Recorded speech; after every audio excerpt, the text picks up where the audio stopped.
Muhammad's wives are called the mothers of believers.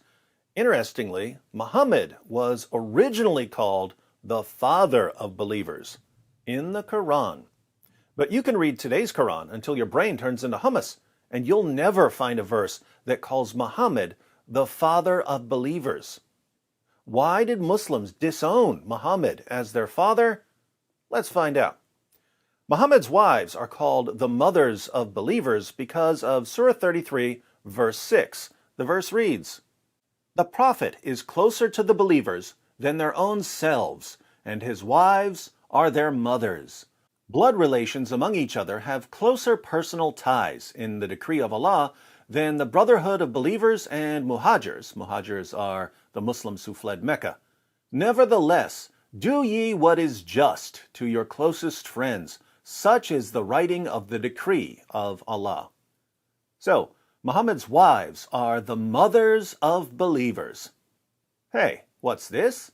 It looks like there's a footnote. I wonder what sort of valuable information we'll find in said footnote. Here it is. In spiritual relationships, the Prophet is entitled to more respect and consideration than blood relations. The believers should follow him rather than their fathers or mothers or brothers, where there is conflict of duties. He is even nearer, closer to our real interests, than our own selves. In some qiras, I love qiras, which are different versions of the Quran, even though Muslims insist that there's only one Quran.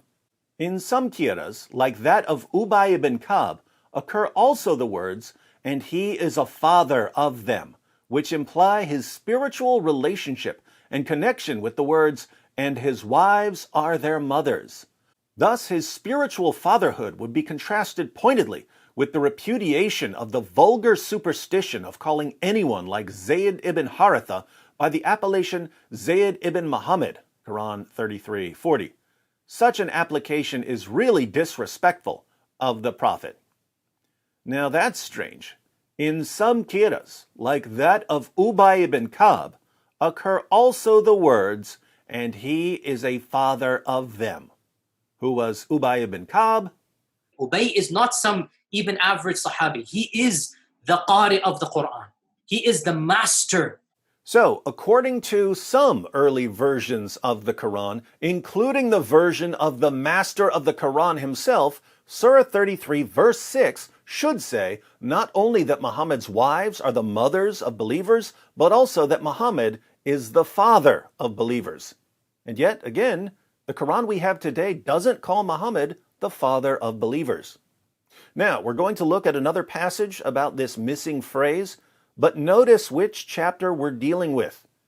In my last video on the miraculous preservation of the Quran, we saw that according to Muhammad's chief Quran reciter, Ubay ibn Ka'b, more than 200 verses were lost from Surah 33. If we compare the Quran to a block of Swiss cheese because of all the holes in it, Surah 33 is the Swiss cheese of the Swiss cheese. It's the holiest and the cheesiest. Not only did hundreds of verses come up missing, specific phrases simply dropped out of the recitation. But some Muslims had better memories than others, so when they wrote their versions of the Quran, they ended up with Qurans that are different from today's Quran. Here's more on the story from Abu Ubaid's Kitab Fada'il al-Quran.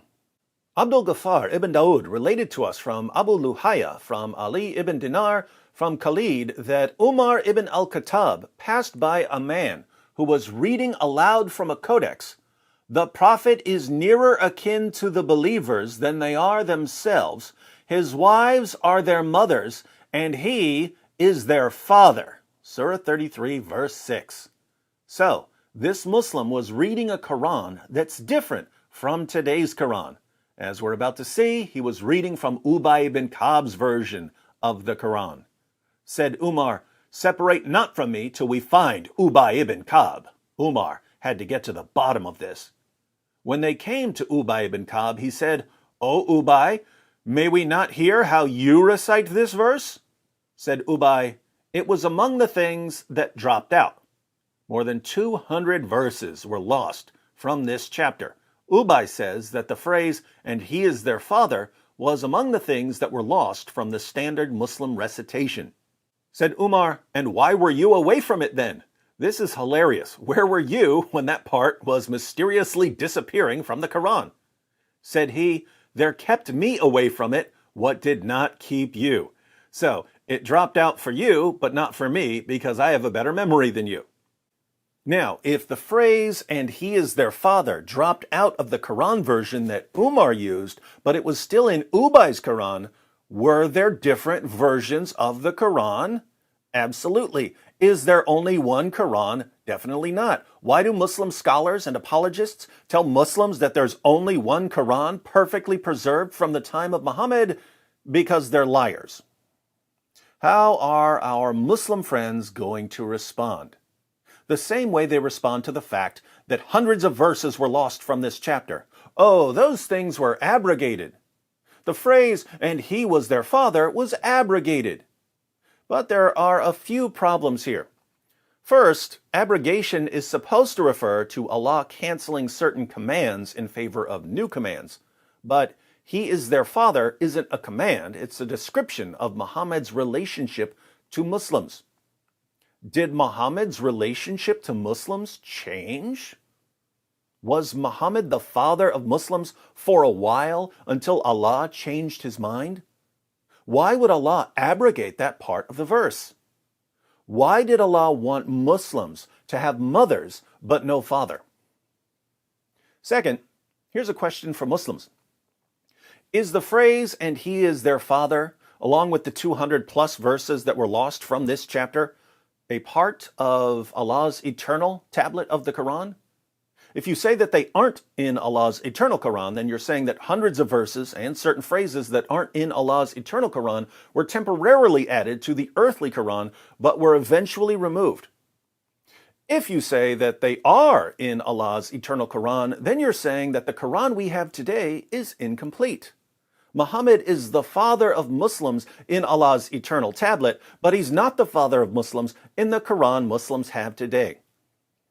How sad that today's Quran doesn't show Muslims their true relationship to their prophet. Frowny face.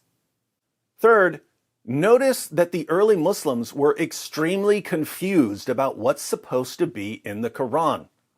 Umar brings in Ubay ibn Ka'b because he has no idea why Ubay's Quran has different words in it.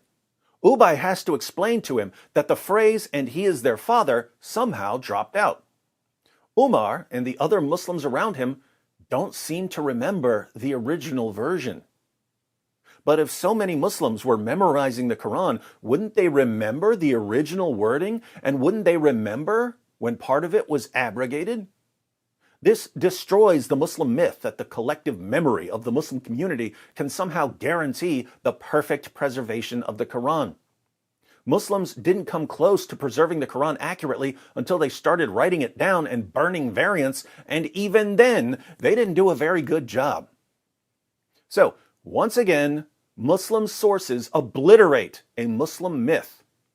But instead of getting mad at their scholars and apologists for lying to them, Muslims will get mad at me for exposing the lie. What kind of religion causes people to love lies and hate the truth? A false religion. For more videos proving that the standard Muslim narrative of the Quran has more holes than a Tetley teabag, check out this playlist, which begins with the comedic genius and radiant personalities of David Wood and Nabil Qureshi. This is not a joke, brothers and sisters.